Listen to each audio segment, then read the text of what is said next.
First of all, let me address my appearance. I don't have any makeup on. I know I don't look the best right now, and I didn't really put on makeup today because it's the weekend and I was doing homework, so I thought I am not going to put it on because I am not going anywhere.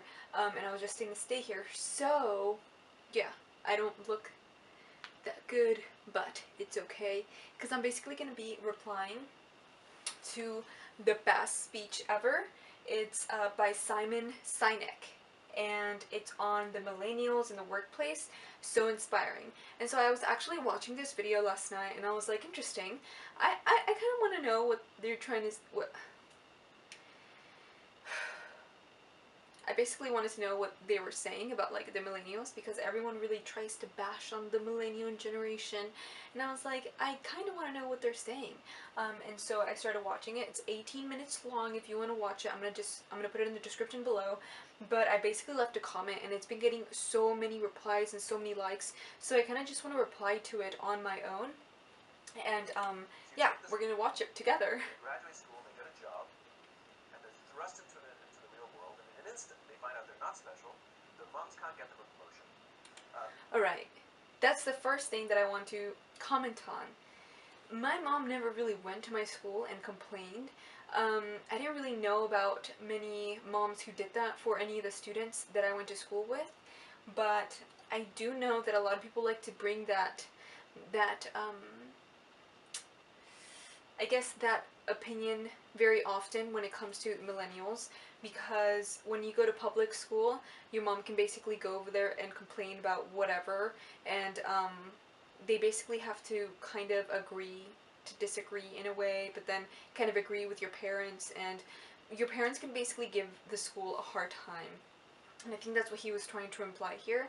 Um, of course, it's going to be different for everyone, but of course it's a very general opinion about a whole generation, so of course there's going to be inaccuracies, but that's the first comment that I wanted to address, that at least in my school there was not a lot of moms coming in. I think I went to a pretty ghetto high school, and there was a lot of fights, and what I mean by fights is there was actually people fist fighting and dripping blood, and you would just like see that on the everyday basis, I'd say. And yeah, it was really freaky, but it actually motivated me to actually get out of there and become something for myself. And yeah, we're gonna continue to watch this now.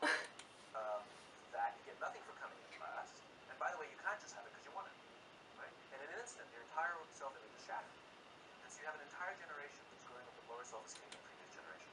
You may recognize him from a video that we did together that literally broke the internet, where he answers the now infamous millennials question.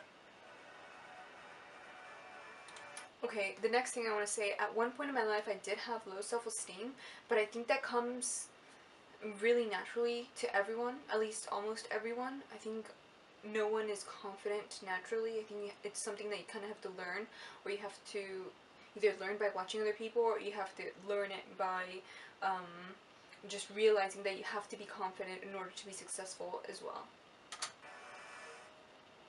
I have yet to give a speech or have a meeting where somebody doesn't ask me the millennial question.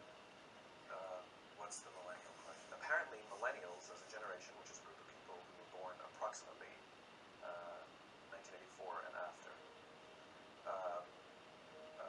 are tough to manage, and they're accused of being entitled and narcissistic. I can see why people think that millennials are entitled. A good example of that is the Black Lives Matter movement, and how they feel entitled to certain rights that they think that are not naturally given to that specific race, and they think that they are always looked down upon in the social and workplace arena. And I don't think it's just the black people. I think there's also like Hispanics, but I don't think Hispanics or other other races actually, I guess, speak out about it. I think it's mainly the African American population, but I think that Black Lives Matter movement is a really good example of the entitlement that or the millennial generation thinks that they deserve just by being a certain race, because their past ancestors were treated very unfairly here in the United States. And I think that's a great example, and that's why I do give him credit on that. Narcissistic, self-interested, unfocused, lazy. But entitled is the big one. And because they confound leadership so much, what's happening is leaders are asking the millennials, what do you want? And the millennials are saying, we want to work in a place with purpose, love that. We want to make an impact, whatever that means. Making an impact, that can be anything. You can work at churches and make an impact to the person who's ordering their order. You can be a receptionist, and you can be working in a customer service, like that's what I do. And there's people coming in, they're asking about wanting to go back to school and stuff. I'm basically making an impact everywhere that I go, honestly. It depends on, I guess, what type of impact that you're trying to do.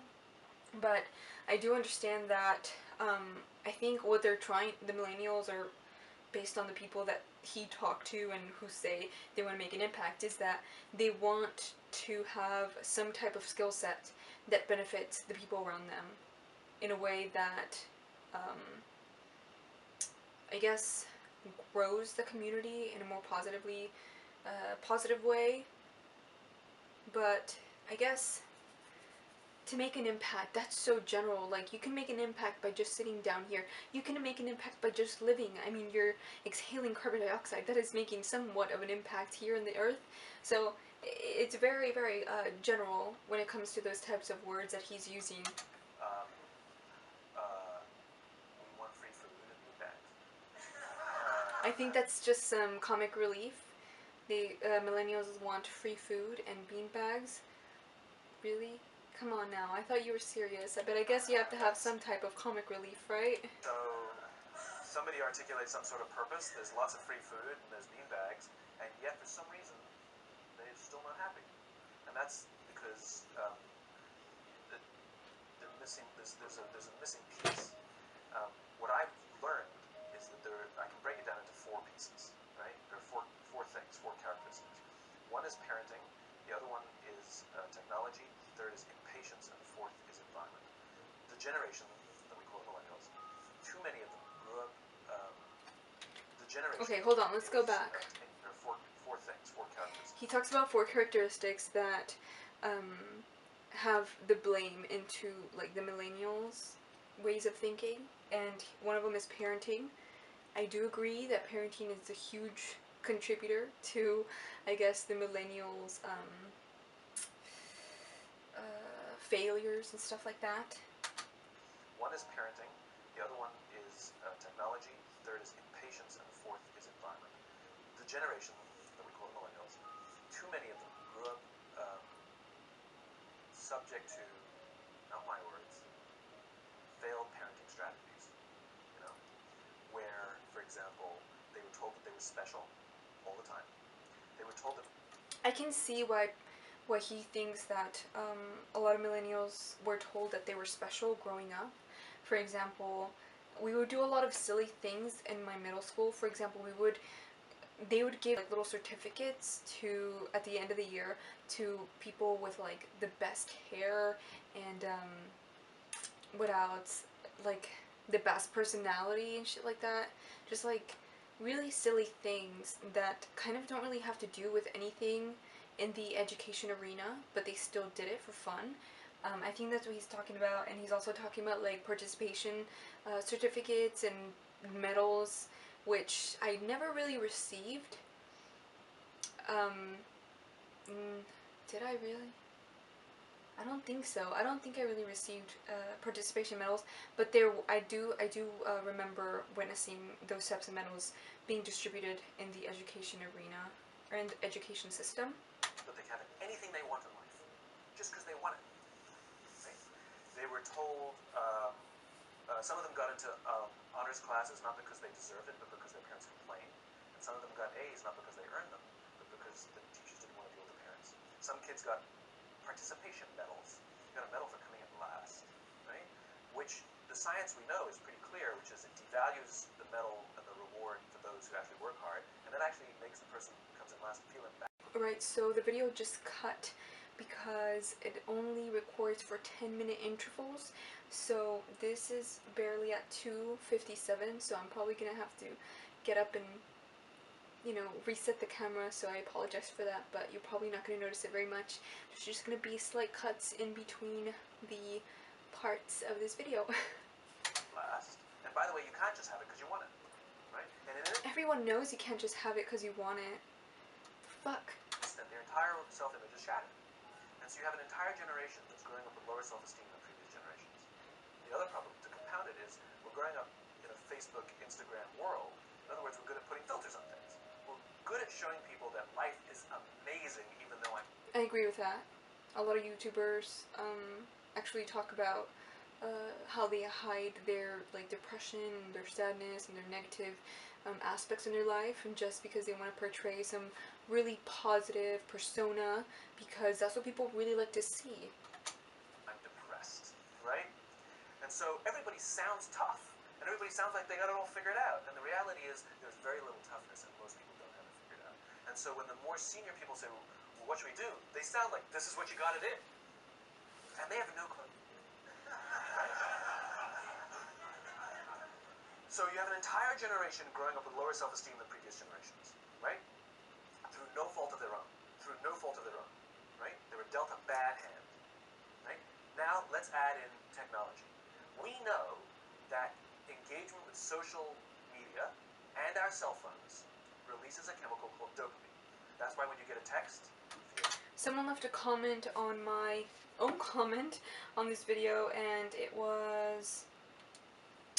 Okay, so they were basically criticizing this person, Simon Sinek, and they were saying, they stated that he is actually just an author, and that whenever people talk about dopamine, it's so generalized. Dopamine, the dopamine hormone, the dopamine chemical in your brain that is released when there's any type of satisfaction, or it's just so general. Of course, you get satisfaction from getting a like on your Instagram picture, or having some candy. You get dopamine release in your brain from eating chips, from eating good Chinese food, from getting a hug. It's so general, but I do understand a little bit. I mean, we've all had it when you're feeling a little bit down, feeling a little lonely. It's so you send out it's just it's very petty. 10 texts to 10 friends, hi, Petty. hi. I really never done this before, where I've texted many people.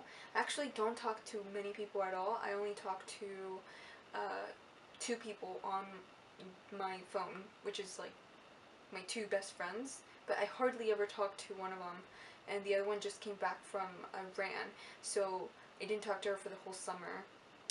So the main reason I have a phone is for an emergency, and I do have an Instagram. I have a Facebook, but I never use it, and I actually don't like Facebook because I see a lot of other people on there who are kind of disgusting to me, and who I really don't want to think about in my life ever.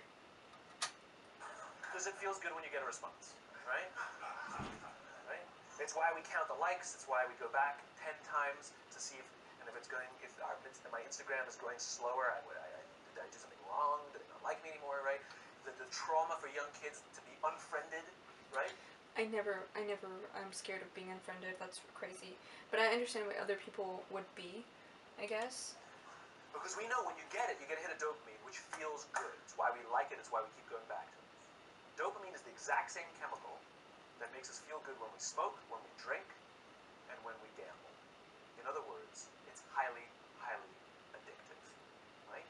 We all know that dopamine release is addictive. We have age restrictions on smoking, gambling, so chips are addictive. Alcohol. And we have no age restrictions on social media and cell phones, which is the equivalent of opening up the liquor cabinet and saying to our teenagers, hey, by the way, this adolescence thing, if it gets you down... But that's basically what's happening. That's basic.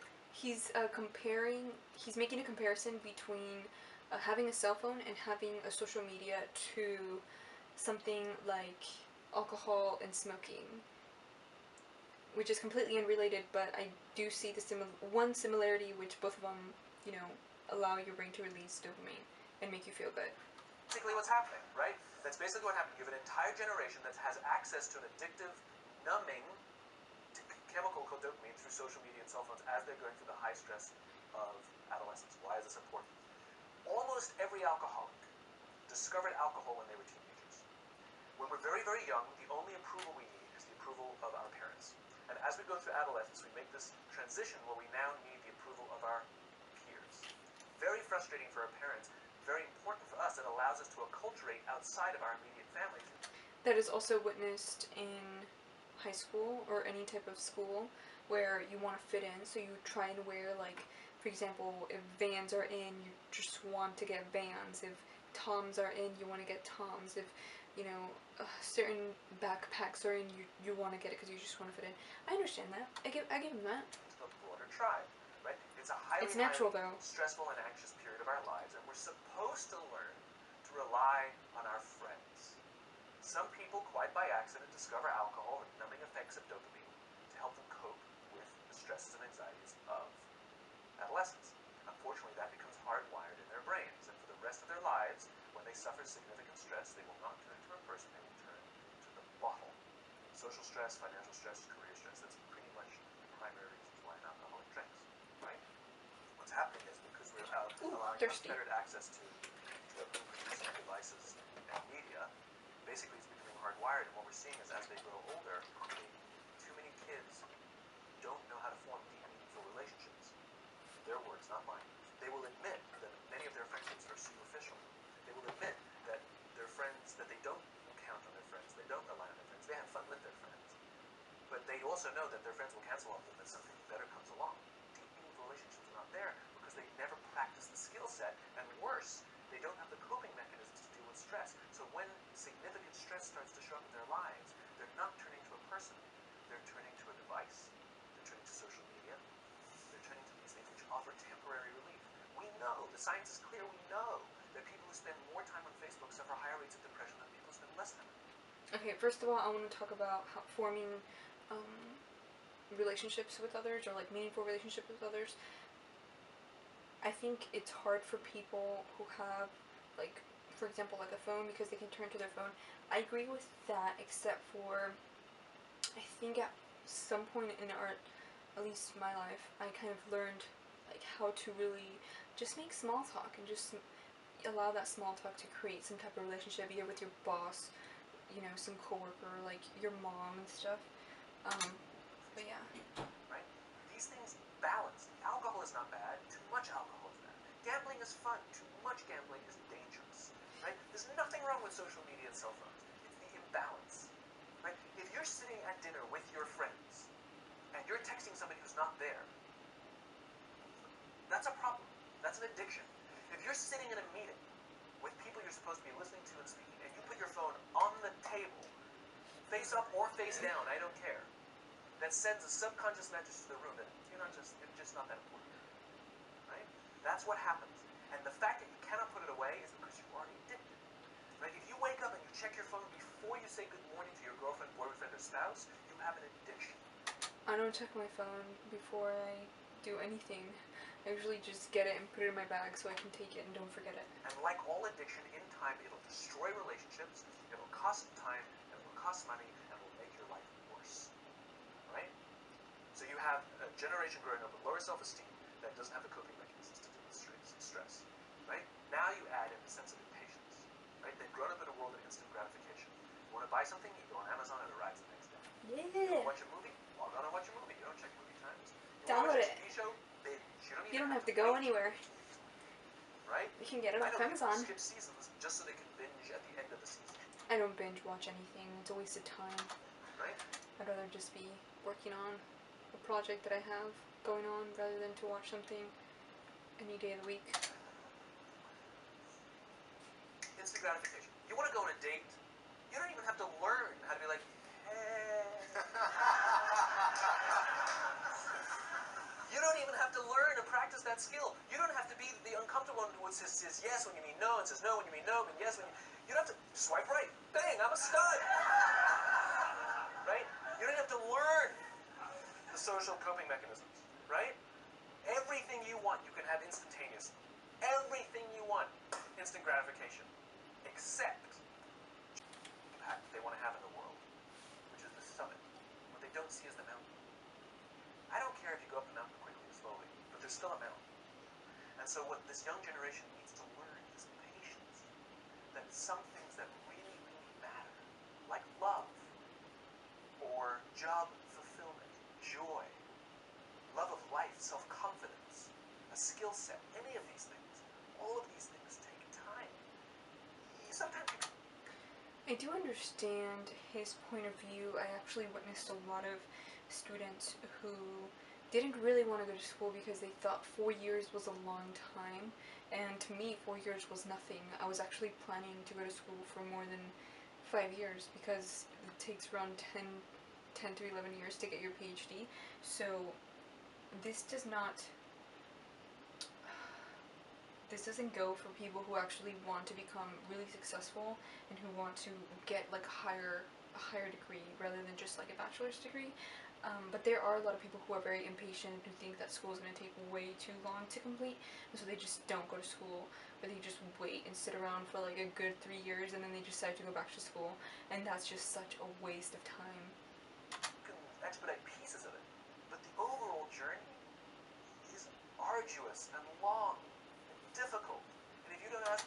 However, even though he says that of course it's like very hard and challenging and takes a lot of time, dedication, there's always a payback at the very end. You always get what you work for. If you just worked for 4 years, you get those 4 years of hard work, you know. But if you work for 10 years, then of course you're gonna get a bigger, a bigger gift or whatever, a bigger accomplishment. Ask for help and learn that skill set, you will fall off the mountain, or you will... The worst case scenario, and we're already seeing, the worst case scenario is we're seeing an increase in suicide rates, we're seeing an increase in this generation, we're seeing an increase in accidental deaths due to drug overdoses, we're seeing more and more kids drop out of school or take leaves of absence due to depression. Unheard of. This is... I feel like almost everyone deals with depression at some points of their life. Some periods are smaller than others. But I do understand where he's coming from because I think he's actually pulling this information based on certain statistics and studies, that there are a lot more people committing suicide, and it's from the millennial generation. The best case scenario. Those are all bad cases, right? The best case scenario is you'll have an entire population growing up and going through life and just never really finding joy. But there's a lot of people who never find joy in their life. I don't think it's just the millennials. I think that's a philosophical question where, a lot of people don't find joy throughout their whole lives. I think that's the whole purpose of life, to just try and find happiness, and some people don't really know how to do that. And I think there's several books that I've read that just talk about like self-fulfillment and just trying to find happiness, and there's so many ways of finding it. But this is a very broad question, very broad statement. I don't think it's just dedicated to millennials. I think it's everyone, all of humanity. Never really find deep fulfillment in work or in life. They'll just waft through life and it's fine. How's your job? It's fine. Same as yesterday. How's your relationship? It's fine. Like that's the best case scenario. Which leads me to the fourth point, which is environment. Which is we're taking this amazing group of young, fantastic kids who are just dealt a bad hand. It's no fault of their own. And we put them in corporate environments that care more about the numbers than they do about the kids. They care more about the short-term gains than the long-term life of this young human being. We care more about the year than the lifetime, right? And so we are putting them in corporate environments that aren't helping them build their confidence, that aren't helping them learn the skills of cooperation, that aren't helping them overcome the challenges of the digital world and finding more balance, that isn't helping them. I agree with that. I think a good example of that is high school, the high school hours. I think you go in from 8 a.m. to 4 p.m. That's your whole day, and once you get home, you're just beat. You just really don't want to do much, and it's such a waste of time. You really don't have to be in high school for 4 years, but they tell you that you have to, but you really don't, because you can just finish it in 2 years. Overcome the need to have instant gratification and teach them the joys and impact and the fulfillment you get from working hard on something for a long time that cannot be done in a month or even in a year. And so we're thrusting to them in corporate environments, and the worst part about it is they think it's them. They blame themselves. They think it's them who can't deal. And so it makes it all worse. It's not. I'm here to tell them it's not them. It's the corporations, it's the corporate environments, it's the total lack of good leadership in our world today that is making them feel the way they do. That's a really good point. For example, a great example actually in college, all of the classes that you take, they don't really specify the skill sets that you're gonna have to absolutely need whenever you go out and try to find that first job whenever you acquire your bachelor's degree. For example, there's like 4 main things that you need. If you have those 4 things, then you can get a job as a research assistant really, really quickly. And I think that's what most bachelor's degrees try to go for. They try to go for either working in a lab. I mean, of course, it varies within the person, but I think the majority of the people who get like biology degrees are trying to work in some type of lab or research, arena. So there's 4 things. And it's cell culture, PCR cloning, and ELISA. Those 4 procedures, if you know them, you're so good. You're set. And they don't really talk about that. They don't really talk about the skill sets that you're actually gonna need to get that certain job. They just talk about all of these tools that you can gather, and then they just throw them at you almost. There's almost like no organization. They were dealt a bad hand, and I hate to say it, but it's the company's responsibility. Sucks to be you. Like, we have no choice, right? This is what we got, and I wish that society and their parents did a better job. They didn't. So we're getting them in our companies, and we now have to pick up the slack. We have to work extra hard to figure out the ways that we build their competence. We have to work extra hard to find ways to teach them the social skills that they're missing out on. There should be no... I do understand where he's coming from, where he's talking about why there's a lot of young people who don't really have very good social skills, and they lack confidence. And I actually see that in my workplace. There's 2 young people that are around my age who don't really have those types of skill sets, and I think whenever they do work there, they're actually trying to build that. And they're really open, and they talk about how they think that they lack these two things, and I think it's really helpful to just express the fact that they think that about themselves. No cell phones in conference rooms. None. 0. And I don't mean the kind of like sitting outside waiting to text. I mean like when you're sitting and waiting for a meeting to start, nobody this is what we all do. We all sit here and wait for the meeting to start. Meeting starting? Okay. We start the meeting. No, that's not how relationships are formed. Remember we talked about it's the little things? Relationships are formed this way. We're waiting for a meeting to start and we go, how's your dad? I heard he's in the hospital. Oh, he's really good. Thanks for asking. He's actually at home, man.